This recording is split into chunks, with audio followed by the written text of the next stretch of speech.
6-ാം തീയതിയാണ് ഇവിടെ ആദ്യമായിട്ട് വരുന്നത്. ജസ്റ്റ് ഒന്ന് പ്രാർത്ഥിച്ചിട്ട് പോകാൻ വേണ്ടി മാത്രമായിരുന്നു ഞാൻ വന്നത്. പക്ഷേ സെപ്റ്റംബർ 6-ാം തീയതി ഞാൻ ഇവിടെ വന്ന് ഉടമ്പടി എടുത്തു.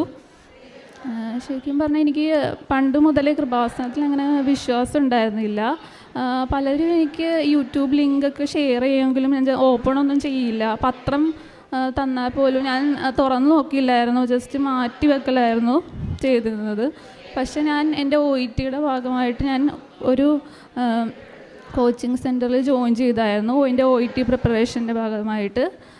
അപ്പോൾ OETയുടെ പഠിക്കുന്ന ടൈമിൽ എൻ്റെ കൂടെ ഉണ്ടായിരുന്ന സ്റ്റുഡൻസൊക്കെ തന്നെ കൃപാസനത്തിൽ ഉടമ്പടി എടുത്തവരായിരുന്നു. അവരെല്ലാവരും അവരുടെ എക്സ്പീരിയൻസൊക്കെ എനിക്ക് ഷെയർ ചെയ്തപ്പോൾ ശരിക്കും പറഞ്ഞാൽ എനിക്ക് കൂടുതൽ കൃപാസനത്തിൽ വരണം എന്നൊരു ചിന്ത വരാൻ തുടങ്ങി. പിന്നെ പത്രമൊക്കെ എനിക്ക് അവർ തരുമായിരുന്നു. അപ്പോൾ ഞാൻ വായിച്ച് നോക്കിയപ്പോൾ എനിക്ക് വന്നം എന്നുള്ള ഒരു മൈൻഡായി. അങ്ങനെ ഞാൻ സെപ്റ്റംബർ 6-ാം തീയതിയാണ് വരുന്നത്. പ്രാർത്ഥിക്കണം എന്ന രീതിയിലായിരുന്നു ഞാൻ വന്നത്. പക്ഷേ ഇവിടെ വന്ന് ഞാൻ ഉടമ്പടി എടുത്തു. നിയോഗങ്ങൾ വെച്ചപ്പോൾ ഞാൻ OETയുടെ എക്സാം ഡേറ്റ് എടുത്തിരുന്നില്ല. അപ്പോൾ മാതാവ് എൻ്റെ മനസ്സിലൊരു ഡേറ്റ് തോന്നിപ്പിച്ചു, ഒക്ടോബർ 14. അപ്പോൾ ഞാൻ എൻ്റെ നിയോഗത്തിൽ ഞാൻ ഒക്ടോബർ 14 എന്ന് പറഞ്ഞൊരു ഡേറ്റ് വെച്ചു. OET എക്സാം എഴുതാൻ പോകുന്ന ഡേറ്റായിരുന്നു. അങ്ങനെ ഞാൻ ഉടമ്പടി എടുത്ത് വീട്ടിൽ പോയിട്ട് ഞാൻ ജസ്റ്റ് അതിൻ്റെ കാര്യങ്ങളൊന്നും ഞാൻ കൃത്യമായി ചെയ്തിരുന്നില്ല ഫസ്റ്റ് വീക്ക്. പിന്നെ എനിക്ക് സാക്ഷ്യങ്ങളും ഉടമ്പടി ധ്യാനങ്ങളും ഒക്കെ കൂടുമ്പോൾ എനിക്ക് എൻ്റെ ഫോൾട്ട് എന്തൊക്കെയാണെന്ന് എനിക്ക് മനസ്സിലാക്കാനായിട്ട് പറ്റി. ഞാൻ കുമ്പസാരിച്ചിട്ടുണ്ടായിരുന്നില്ല ഉടമ്പടി സ്റ്റാർട്ട് ചെയ്തപ്പോൾ. അപ്പോൾ എനിക്കൊരു എലിസബത്ത് ആൻ്റണി എന്ന് പറഞ്ഞൊരു മാമിൻ്റെ സാക്ഷി ഞാൻ കേട്ടായിരുന്നു. അതിൽ കുമ്പസാരത്തിൻ്റെ ഒരു ഇമ്പോർട്ടൻസ് പറഞ്ഞിട്ടുണ്ടായിരുന്നു. ഉടമ്പടി സ്റ്റാർട്ട് ചെയ്തപ്പോൾ ആ മാം കുമ്പസാരിച്ചിട്ടുണ്ടായിരുന്നില്ല. അത് കഴിഞ്ഞ് പിന്നെ ആയിരുന്നു അതനുസരിച്ചുള്ള കാര്യങ്ങൾ ചെയ്തിരുന്നത്. അപ്പോൾ ഞാൻ കുമ്പസാരിച്ചു. പിന്നെ എൻ്റെ കയ്യിൽ കൃപാസന മാതാവിൻ്റെ ഫോട്ടോ ഉണ്ടായിരുന്നില്ല.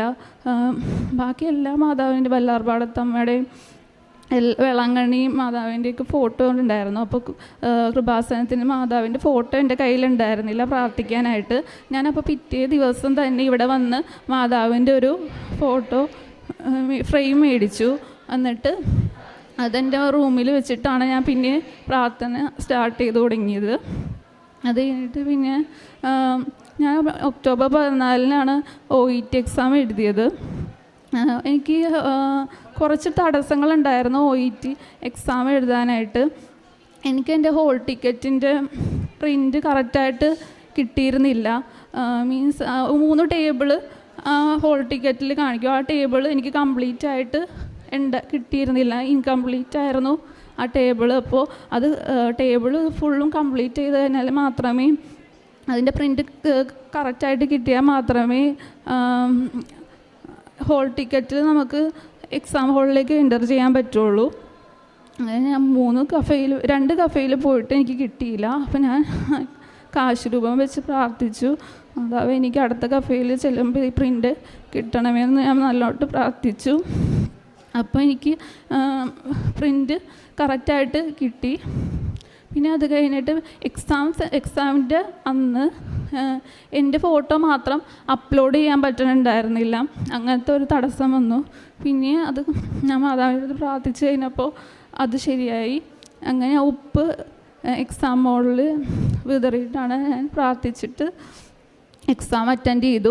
എനിക്ക് ശരിക്കും പറഞ്ഞാൽ ലിസണിങ്ങൊക്കെ ഒന്നും കേൾക്കണുണ്ടായിരുന്നില്ല, ഓഡിയോ ഫുള്ളും. പിന്നെ റീഡിങ് പാർട്ട് A ഒരു 20 ക്വസ്റ്റ്യനാണെന്ന് അറ്റൻഡ് ചെയ്യണത്. അതും 15 മിനിറ്റിൽ അറ്റൻഡ് ചെയ്യണതാണ്. അതിലൊരു 7 ക്വസ്റ്റ്യൻ എനിക്ക് കിട്ടാണ്ട് അത് സ്കിപ്പ് ചെയ്ത് കളഞ്ഞിരുന്നു ഞാൻ. അങ്ങനെ എനിക്ക് ശരിക്കും പറഞ്ഞാൽ ഭയങ്കര ടഫായിരുന്നു എക്സാം. അപ്പം ഞാൻ എന്നാലും എനിക്കൊരു വിശ്വാസം ഉണ്ടായിരുന്നു, മാതാവ് എന്നെ സഹായിക്കുമെന്നുള്ള വിശ്വാസം ഉണ്ടായിരുന്നു. അങ്ങനെ ഒക്ടോബർ 30 എനിക്ക് റിസൾട്ട് വന്നപ്പോൾ എനിക്ക് അയർലൻഡ് സ്കോർ കിട്ടി, ഞാൻ പാസ്സായി OET. പിന്നെ ഉടമ്പടി എടുത്തതിന് എനിക്ക് 22-ാം ദിവസം എൻ്റെ ലെഫ്റ്റ് ബ്രസ്റ്റിൽ ഒരു പെയിനും ഒരു ചെറിയ ഡിസ്ചാർജ് വന്നു തുടങ്ങി. അപ്പോൾ ശരിക്കും പറഞ്ഞാൽ അത് കണ്ടപ്പോൾ എനിക്ക് ശരിക്കും സങ്കടമായി. കാര്യം എന്താണെന്ന് അറിയില്ല, എന്തോ കോംപ്ലിക്കേറ്റഡ് ആയിട്ടുള്ള എന്തോ ട്യൂമറോ അങ്ങനെ എന്തെങ്കിലും ആണെന്ന് ഞാൻ ശരിക്കും പേടിച്ചിരുന്നു ഡിസ്ചാർജ് വന്നപ്പോൾ. അപ്പോൾ ശരിക്കും ഞാൻ ഹോസ്പിറ്റലിൽ കാണിച്ചില്ല. അതിന് മുന്നേ ഞാൻ ഇവിടെയാണ് ഫസ്റ്റ് വന്നത്, ഹോസ്പിറ്റലിൽ കാണിക്കണേ മുമ്പ്. പക്ഷെ എനിക്ക് അച്ഛനെ അന്ന് കാണാനായിട്ട് പറ്റി. പക്ഷേ എനിക്ക് എൻ്റെ വിരലിൽ കൈ മുക്കിയിട്ട് ഒരു തൈലം മുക്കി എൻ്റെ വിരലിൽ തന്നിട്ട് പറഞ്ഞു വാഷ്റൂമിൽ പോയിട്ട് കുരിശ് വരച്ച് വിശ്വാസ പ്രമാണം ചൊല്ലി പ്രാർത്ഥിച്ച് പുരട്ടാനായിട്ട് എൻ്റെ തൈലം വിരലിൽ മുക്കി തന്നു. അപ്പോൾ ഞാൻ അതേപോലെ തന്നെ പ്രാർത്ഥിച്ചു. പിറ്റേന്ന് എനിക്ക് ഹോസ്പിറ്റലിൽ അപ്പോയിൻമെൻ്റ് അടുത്തേക്കുമാണ്. അപ്പോൾ ഞാൻ 11:30ക്കാണ് അപ്പോയിൻമെൻറ്റ്. അപ്പോൾ ഞാൻ രാവിലെ പോകാനായിട്ടുള്ള തയ്യാറെടുപ്പ്. അപ്പോൾ ഞാൻ അച്ഛൻ്റെ ഒരു പഴയ ഉടമ്പടി ധ്യാനം കണ്ടു. ഫെബ്രുവരി 22, 2022. ഞാൻ ജസ്റ്റ് സ്ക്രോൾ ഇപ്പോൾ ഒരു ഡേറ്റ് കണ്ടിട്ട് ഞാൻ ജസ്റ്റ് ഓപ്പൺ ചെയ്തപ്പോൾ അതിനകത്ത് ഒരു അച്ഛൻ ഒരു സാക്ഷ്യത്തിൻ്റെ എക്സ്പ്ലനേഷൻ പറയുമായിരുന്നു. അതിലൊരു കുട്ടി ഇതേപോലെ തന്നെ ന്യൂസിലാൻഡിലാണ്, ബ്രസ്റ്റിൽ ഇതേപോലെ തന്നെ പെയിനും ഡിസ്ചാർജും ഉള്ളതായിരുന്നു ആ കുട്ടിക്ക്. ഇതേപോലെ തന്നെ എൻ്റെ അമ്മ ഉടമ്പടി എടുത്തിരുന്നു. ആ കുട്ടി അമ്മ നാട്ടിലാണ്, ആ കുട്ടി ന്യൂസിലാൻഡിൽ നേഴ്സായിട്ട് വർക്ക് ചെയ്യുകയാണ്. അപ്പോൾ ആ സാക്ഷ്യം അച്ഛൻ എക്സ്പ്ലെയിൻ ചെയ്യണ്ടായിരുന്നു. ഇതേപോലെ തന്നെ ട്യൂമറാണോ എന്ന് പേടിച്ചിരിക്കുന്നു കുട്ടി. ഇതേപോലെ ടെസ്റ്റുകളൊക്കെ ചെയ്ത് കഴിഞ്ഞപ്പോൾ ഒരു കുഴപ്പമില്ല, നോർമൽ സിസ്റ്റാണെന്ന് മനസ്സിലാക്കി. അപ്പോൾ എനിക്ക് തന്ന ഒരു മെസ്സേജായിട്ടാണ് എനിക്ക് ഫീൽ ചെയ്തത്. അപ്പോൾ ഞാൻ ഇതേപോലെ തന്നെ അപ്പോൾ എനിക്കൊരു കോൺഫിഡൻ്റ് ആയി. അപ്പോൾ മാതാവ് എന്നെ സഹായിക്കും എന്നുള്ളൊരു വിശ്വാസം എനിക്കുണ്ടായിരുന്നു.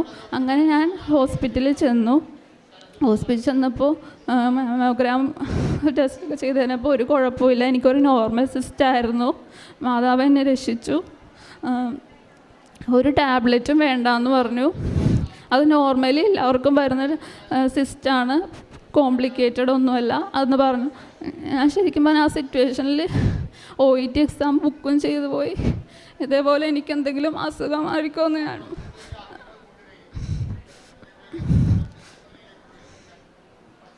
ടെൻഷനായിരുന്നു. ഞാൻ സങ്കടപ്പെട്ട് പ്രാർത്ഥിച്ചിരുന്നു. എനിക്ക് നോർമൽ സിസ്റ്ററായിരുന്നു പറഞ്ഞു ഡോക്ടർ. അപ്പം എനിക്ക് നല്ല മാതാവ് എന്നെ വലിയൊരു അസുഖത്തിൽ നിന്ന് മാതാവ് എന്നെ ഒരു സിസ്റ്റ് തന്ന് അനുഗ്രഹിച്ചു.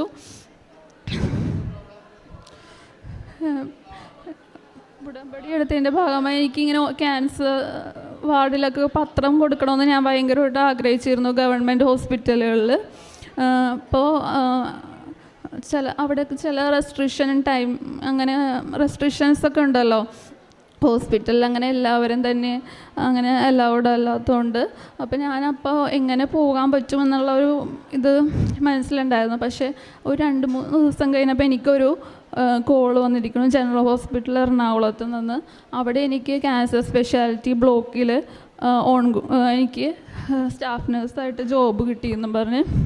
ശരിക്കും പറഞ്ഞാൽ ഞാനൊരു പത്രം കൊടുക്കാനൊരു വാർഡിൽ പോകണം എന്ന് ഞാൻ വിചാരിച്ചുള്ളൂ.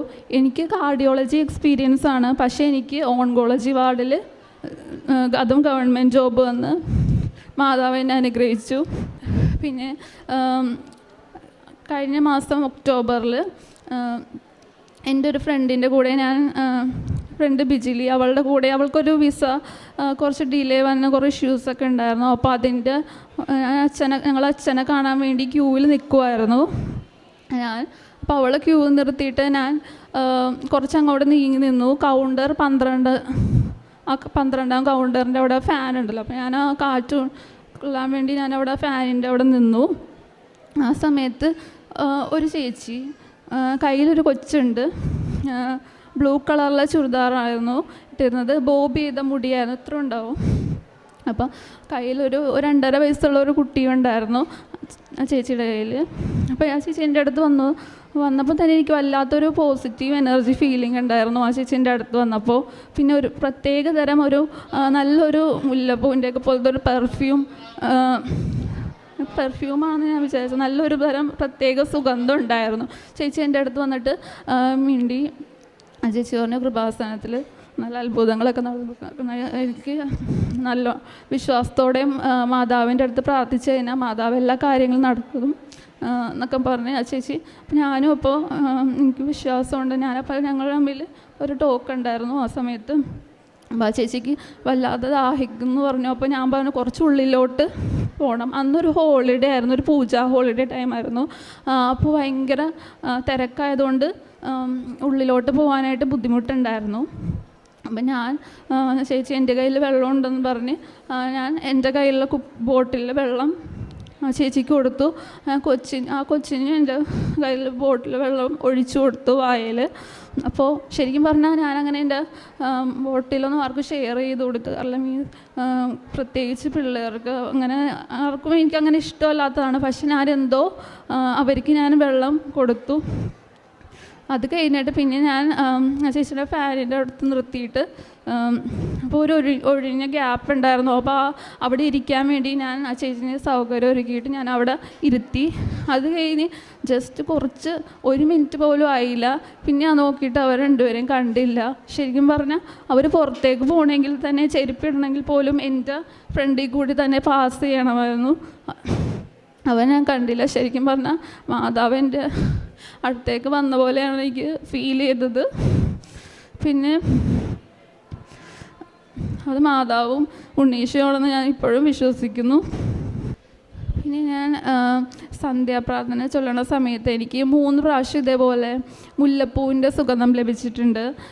പിന്നെ ഒരു 4:30-5 മണി സമയത്ത് എനിക്ക് എൻ്റെ ലെഫ്റ്റ് ചെവിയിൽ എൻ്റെ പേര് അലീന എന്ന് പറഞ്ഞ് വിളിക്കും. ഒരു പ്രാവശ്യം വിളിക്കുള്ളൂ. അങ്ങനത്തെ ഒരു സിറ്റുവേഷൻ എനിക്ക് വന്നിട്ടുണ്ട്. അത് ഞാൻ 5:30 അലാറം വെക്കാത്ത ദിവസങ്ങളിലാണ് എനിക്ക് അങ്ങനത്തെ ഒരു അനുഭവം വന്നത്.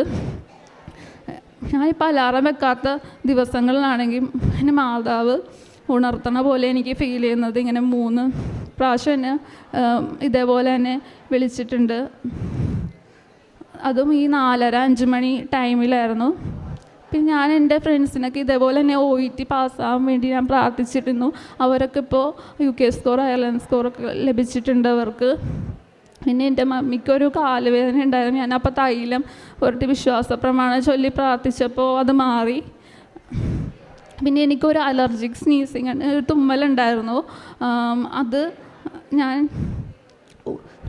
ഇവിടെ നിന്ന് തന്ന നേർച്ച വസ്തുക്കൾ ഉപയോഗിച്ചപ്പോൾ അതും എനിക്ക് കുറഞ്ഞിട്ടുണ്ട്. പിന്നെ ശരിക്കും പറഞ്ഞാൽ ഞാൻ എൻ്റെ വ്യക്തി ജീവിതത്തിൽ കുറേ ചേഞ്ചസ് എനിക്ക് വന്നു തുടങ്ങി. ഞാൻ ശരിക്കും ഞായറാഴ്ചകളിൽ കുർബാന പോലും മുടങ്ങിയിരുന്ന ആളാണ്. പക്ഷേ ഇപ്പോൾ എനിക്ക് കിട്ടുന്ന സമയം പോലെ ഞാൻ ഡെയിലി കുർബാന കൂടാനായിട്ട് ഞാൻ ശ്രമിച്ചിട്ടുണ്ട്. അച്ഛൻ്റെ പഴയ ഉടമ്പടി ധ്യാനങ്ങളെല്ലാം ഡെയിലി ഞാൻ കേൾക്കാറുണ്ട്. പിന്നെ ഒരു ദിവസം ഞാൻ 5 സാക്ഷ്യങ്ങൾ വെച്ച് കേട്ടിട്ടുണ്ട്. പിന്നെ എനിക്ക് ഓഫുള്ളപ്പോൾ ഞാൻ 50 സാക്ഷ്യം വരെ ഞാൻ കേട്ടിട്ടുണ്ട് ഒരു ദിവസം. പിന്നെ ഞാൻ കാരുണ്യ പ്രവർത്തികൾ ഞാൻ ഓൾഡ് ഏജ് ഹോമിൽ പോകുമായിരുന്നു. അവിടുത്തെ അമ്മമാർക്ക് ഫൈലേറിയാസിസ് ഇങ്ങനെ മന്തുള്ള ചില അമ്മമാരുണ്ട്. അപ്പോൾ അവർക്ക് ഞാൻ കാലിൽ ഉപ്പ് വിതറി ഞാൻ പ്രാർത്ഥിക്കുമായിരുന്നു. പിന്നെ മുട്ടുവേദനയ്ക്ക് ഞാൻ അവർക്ക് തൈലം പുരട്ടുമായിരുന്നു.